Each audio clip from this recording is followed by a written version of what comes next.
Meus amigos, no ar, o Oficina da História. É um prazer estar com vocês aqui de novo, trazendo um pouco de cultura, diversão e de história para vocês.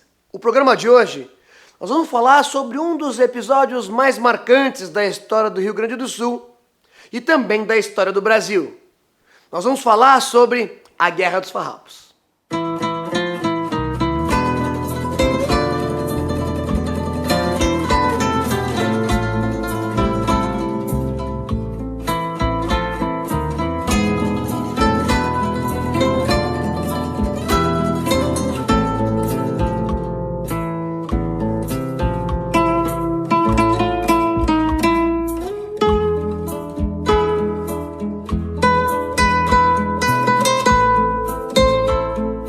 Foi aqui, exatamente aqui, à sombra desse cipreste, onde Bento Gonçalves, Gomes Jardim e Onofre Pires tramaram o plano para tomar a capital da província de São Pedro do Rio Grande do Sul, entre os dias 18 e 19 de setembro de 1835. Na manhã de 20 de setembro, esse movimento chega à capital, dando início então à Revolução Farroupilha, que vai ser a maior revolução do período regencial brasileiro, que vai de 1835 até 1845.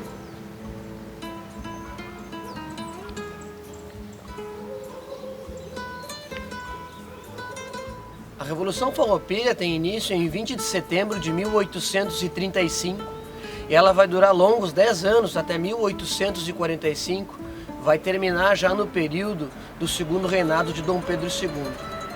Um dos motivos que vai levar essa revolução é a perda de autonomia política local, que naquela época o presidente da província, o equivalente a governador do estado, era nomeado pelo poder central. Sendo assim, as elites locais perdiam o mando político aqui na região. Outros fatores são os fatores tributários. A elevação do tributo do sal de Cádiz, que era o insumo necessário para a produção do charque, fazendo com que o nosso produto aqui no Rio Grande do Sul ficasse encarecido. Em decorrência disso, o charque da região do Prata entrava no Rio Grande do Sul, entrava no Brasil com um tributo um pouco mais baixo, fazendo então com que o nosso produto não encontrasse o mercado consumidor aqui no Rio Grande do Sul e no próprio Brasil. Aqui no casarão de Gomes Jardim é onde vai ser tramado todo esse plano. E na noite de 19 de setembro eles vão atravessar o rio Guaíba para tomar a capital em 20 de setembro, depondo então o presidente da província, dando início a esse conflito que vai durar 10 longos anos. A Guerra dos Farrapos, como muitos chamam de Revolução Farroupilha, ela vai trazer uma série de heróis, uma série de personagens, uma série de mitos que vão fazer parte da história do Rio Grande do Sul e também vão fazer parte do folclore rio-grandense. Francisco de Gomes Jardim foi um fazendeiro, maçom e médico e militar brasileiro. Ele foi presidente da República Rio-Grandense durante o período da Guerra dos Farrapos, em vários desses momentos. Ele foi um dos únicos personagens que permaneceu fiel ao movimento republicano do início ao fim do conflito. Foi na sua casa, na cidade atual de Guaíba, onde vai acontecer todo o plano para atacar a cidade de Porto Alegre. Antônio de Souza Neto foi um político e militar brasileiro dos mais importantes na história do Rio Grande do Sul. Também ficou durante todo o período da Revolução Farroupilha. E após o conflito, ele volta às guerras, lutando contra Aguirre, contra Roças e também com a sua cavalaria ligeira durante a Guerra do Paraguai. Davi Canabarro foi um dos líderes farroupilhas mais controversos. Vai ficar a cargo de Davi Canabarro assinar a Paz do Poncho Verde, ou o Tratado do Poncho Verde, o evento que marcaria o fim da Revolução Farroupilha, o fim da Guerra dos Farrapos. Também se atribui a Davi Canabarro a traição de Porongos, onde ele vai trair o regimento de Teixeira Nunes dos Lanceiros Negros, dizimando então o grupo dos Lanceiros Negros em 14 de novembro de 1844. Giuseppe Garibaldi, conhecido como Herói de Dois Mundos, na verdade não foi líder farroupilha. Ele foi contratado por Bento Gonçalves, uma espécie de pirata, uma espécie de corsário, de mercenário, para auxiliar Davi Canabarro no cerco à Laguna. Nesse episódio, vai ser proclamada a República Juliana, em 1839. Bento Gonçalves, sem sombra de dúvida, é o personagem mais enigmático, é o personagem mais mitológico dessa história. Político e militar brasileiro, descendente de portugueses, vai ser fiel ao movimento republicano.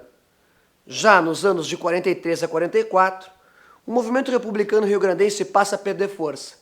E essas incidências vai fazer com que Bento Gonçalves se afaste do movimento, vindo a falecer em 18 de julho de 1847. É evidente que a gente não pode esquecer os milhares de cidadãos gaúchos, os milhares de cidadãos farroupilhas que pereceram, que tombaram diante do ideal republicano dessas lideranças, do negro, do campesino, do artesão, que também tiveram as suas vidas ceifadas defendendo o ideal de republicanismo. A gente tem que lembrar que numa guerra não se mata um soldado, se mata alguém que gosta de passear, alguém que gosta de tocar violão, alguém que ama seus filhos, alguém que gosta do trabalho com a terra.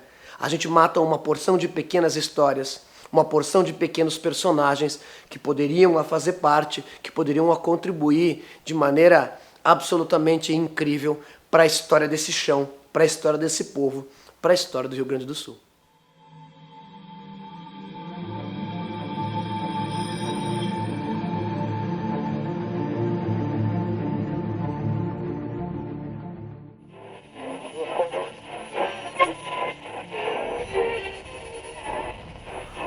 Hoje na história, em 18 de julho de 64, acontece o grande incêndio em Roma.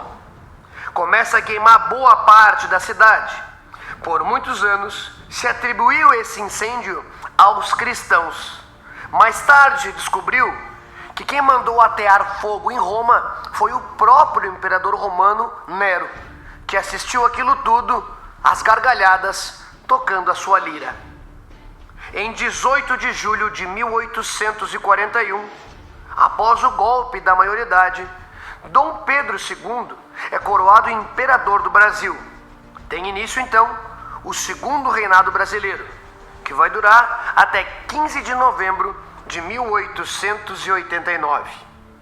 Em 1998, Marie e Pierre Curie anunciam a descoberta de um novo elemento químico, o chamado polônio.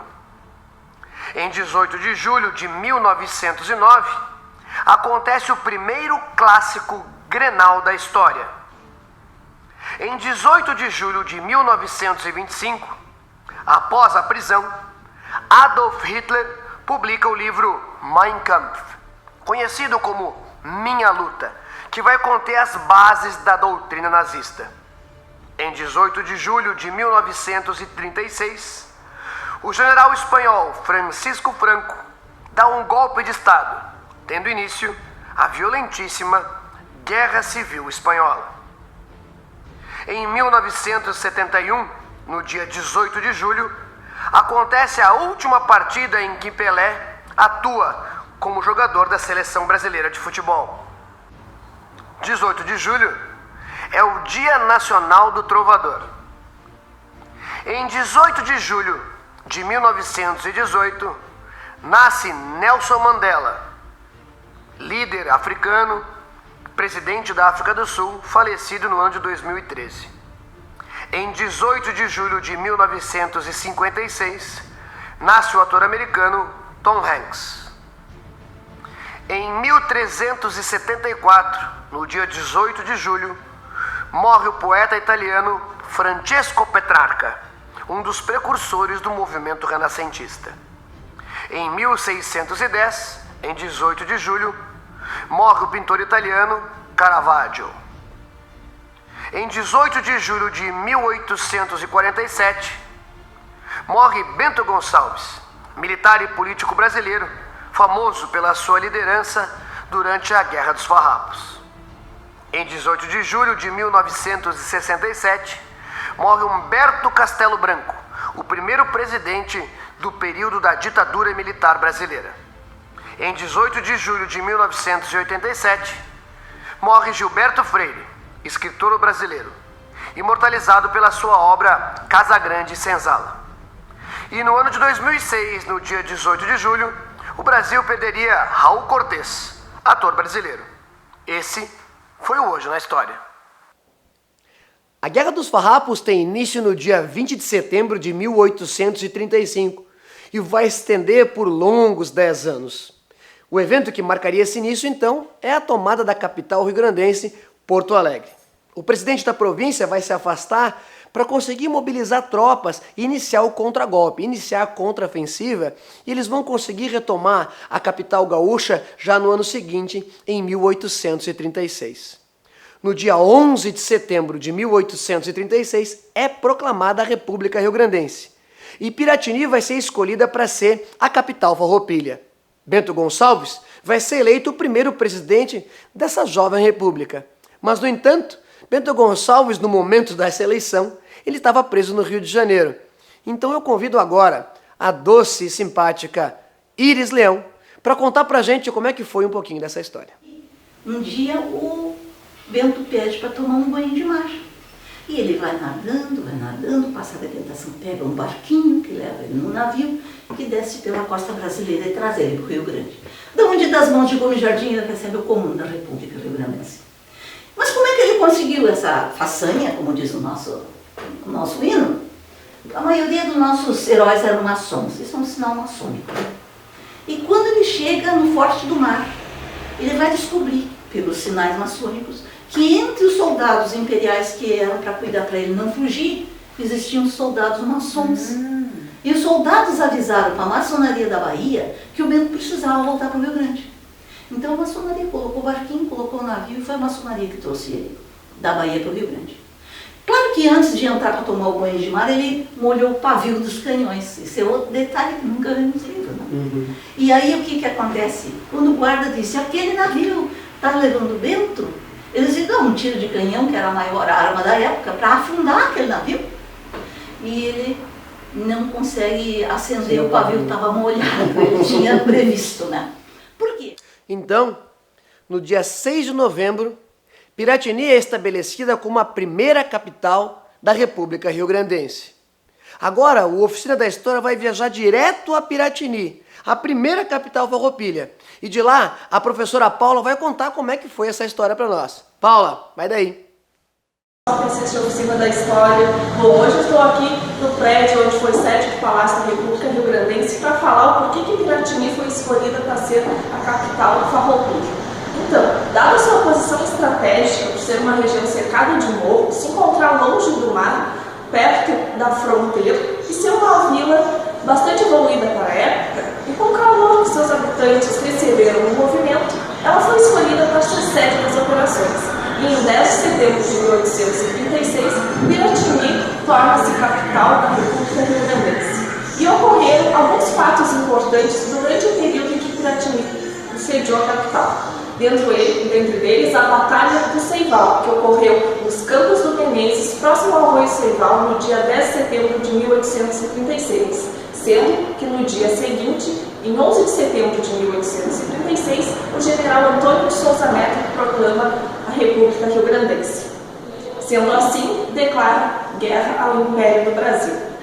Batalha da Ilha do Fanta, onde o general Bento Gonçalves é preso e enviado ao Rio de Janeiro, e logo depois a Bahia. Mas ainda no Rio de Janeiro, Bento Gonçalves conhece o italiano Giuseppe Garibaldi, o qual adere ao movimento e vem parar aqui no Rio Grande do Sul e lutar ao lado dos farroupilhas. Em 6 de novembro de 1836, Bento Gonçalves é eleito presidente da República Rio-Grandense, só que não pode assumir, pois ainda se encontrava preso. Assume em seu lugar o vice-presidente José Gomes de Vasconcelos Jardins.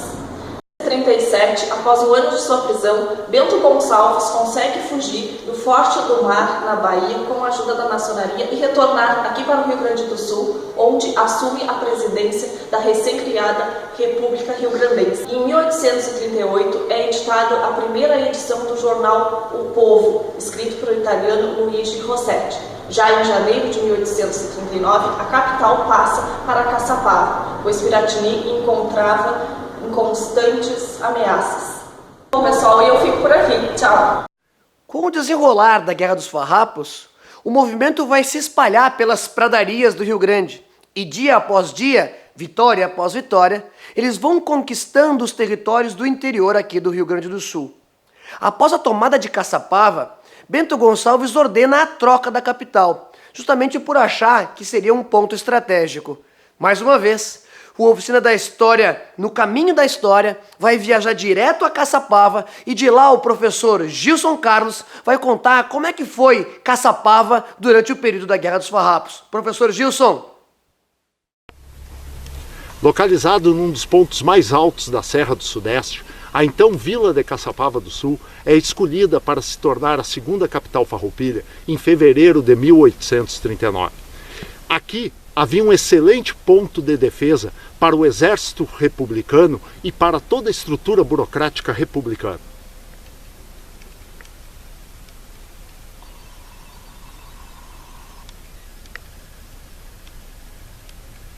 Esta é a Casa dos Ministérios. Este foi o palácio onde Bento Gonçalves administrou a República Rio-Grandense entre fevereiro de 1839 e maio de 1840. Também foi nesta casa que Luiz de Rossetti preparou algumas das edições do jornal O Povo. Esta é uma edição do jornal O Povo, principal jornal republicano dos Farroupilhas, publicado aqui em Caçapava do Sul em março de 1839.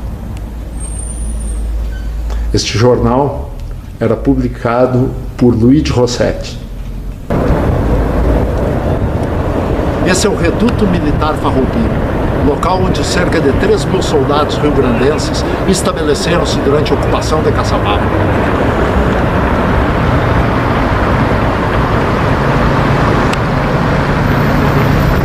Caçapava, capital farroupilha entre fevereiro de 1839 e maio de 1840. Grande parte da população e da elite local apoiou essa ocupação. Porém, sabemos através de documentos e cartas que parte da população se sentiu desconfortável. Comerciantes reclamavam que a presença da capital republicana aqui atrapalhava os negócios. Produtos e gêneros foram confiscados desses mesmos comerciantes: gado, cavalo e até escravos.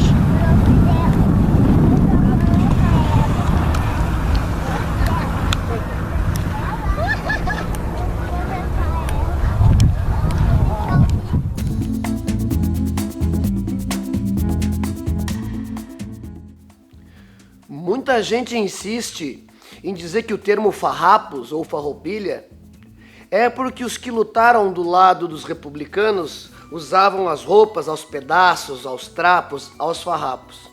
Mas não é verdade.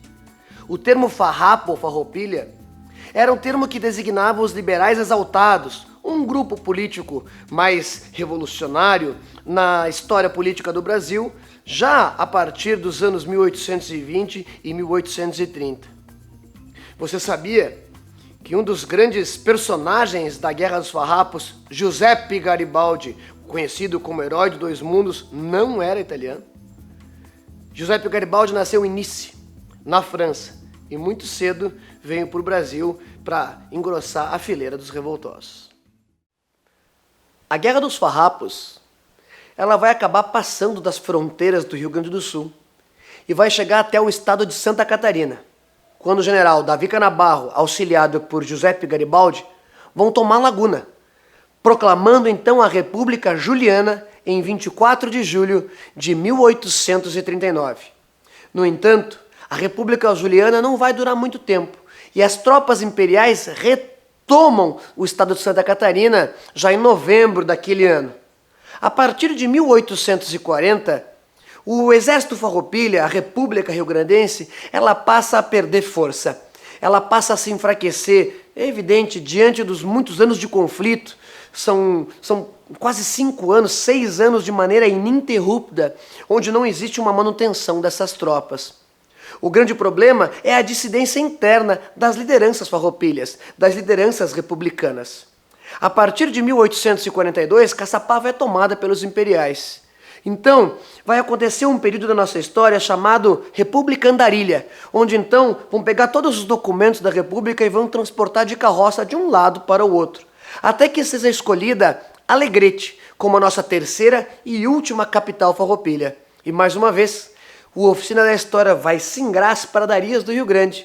E a gente vai até Alegrete com o professor Anderson, que vai contar para nós um pouquinho dessa história. Professor, é contigo. Buenas, Max.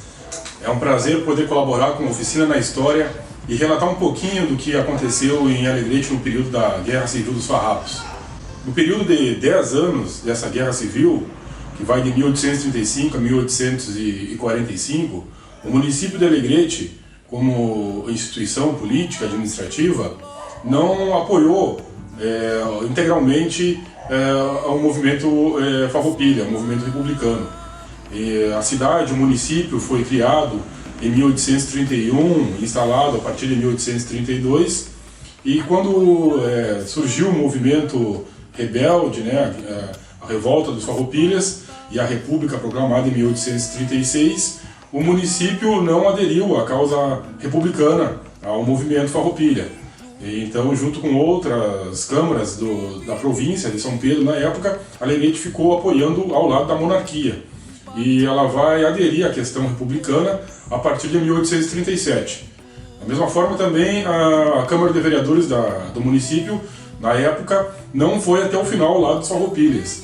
Eles saíram do movimento antes de 1845. Em fevereiro de 1844, a Câmara de Vereadores do município de Alegrete já estava fora, já havia abandonado a causa republicana. É importante destacar algumas questões interessantes que ocorreram no município no período da Guerra Civil dos Farrapos. Um dos fatos interessantes é justamente esse fato de estar ao lado ou não do movimento republicano. E um dos líderes políticos mais importantes da fronteira, na época, e do município era o Bento Manuel Ribeiro de Almeida. E as posições do general Bento Manuel Ribeiro de Almeida, de certa forma, refletiam no posicionamento da Câmara Municipal de Alegrete. Então, ora o movimento apoia, ora o movimento está contrário à República. É a linha política da influência do Bento Manuel Ribeiro de Almeida sobre o município. Os fatos interessantes que ocorreram no município, dá para se destacar o principal deles, que foi a Assembleia Constituinte, né, que criou o projeto de Constituição Republicana. E também eu destaco a morte do vice-presidente da República, o Antônio Paulo da Fontoura, que foi assassinado, né, próximo à igreja na época. Então, esses dois fatos são os fatos mais significativos que aconteceram, junto com outros fatos interessantes, como, por exemplo, o duelo entre Bento Gonçalves e seu primo Onofre Pires, por questões de honra, né, e acusação de desvio, de roubo. Também dá para se destacar a criação do município de Uruguaiana, a edição de jornais, o Americano, Estrela do Sul, e também quando o ministro da Fazenda, Antônio Vicente da Fontoura, assume, ele vai assumir justamente dentro desse período em que a capital foi transferida para Alegrete, e ele vai descobrir que dentro do Ministério da Fazenda, que era coordenado na época pelo ministro Domingos José de Almeida, havia grandes desfalques e roubalheira, né, dentro do Ministério da República.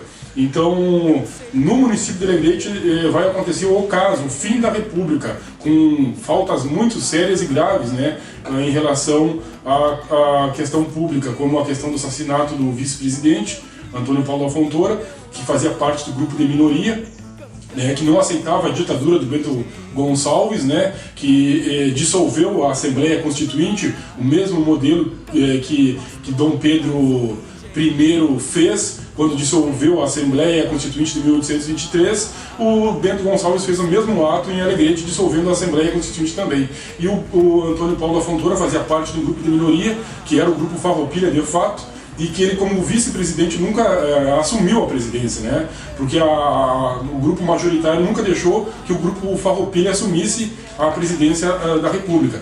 Então, em Alegrete aconteceram fatos interessantes, né, em relação à Guerra Civil dos Farrapos, e como eu já destaquei aqui, essa questão toda da Assembleia Constituinte, a morte do vice-presidente da República, a criação da Uruguaiana, a edição de jornais e o duelo entre os primos Onofre Pires e Bento Gonçalves da Silva.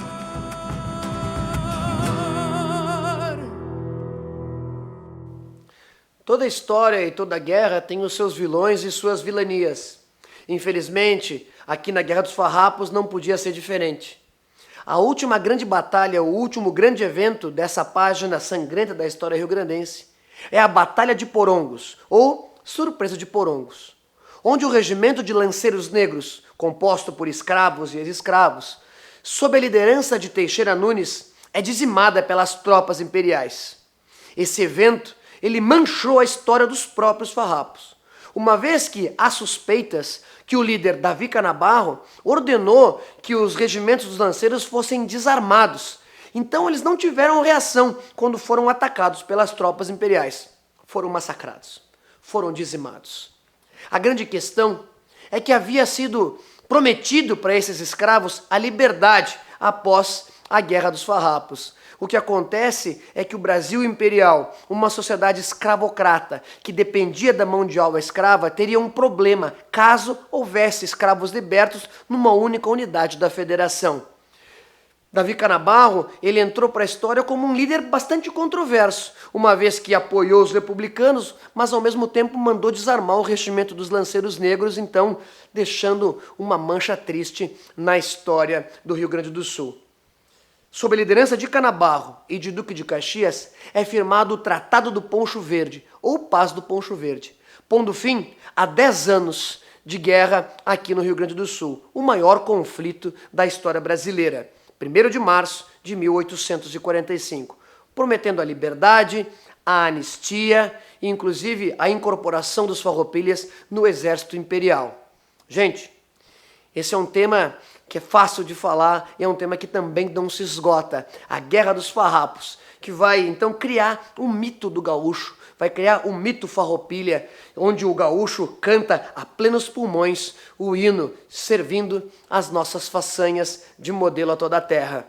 E assim, com a Guerra dos Farrapos, com a nossa Revolução Farroupilha, a gente encerra a primeira temporada do Oficina da História. Agradeço de coração a todos que acompanham e que apoiam o projeto Oficina da História. E fiquem ligados que nas próximas semanas nós vamos atender o pessoal que está pedindo para reprisar alguns programas. E em agosto começa a segunda temporada do Oficina da História, com bastante mudança, com umas coisas bem interessantes aí, que eu tenho certeza que vai chamar a atenção de vocês. Fiquem ligados no Oficina da História, acompanhem o Oficina nas redes sociais, e até um próximo programa. Tchau!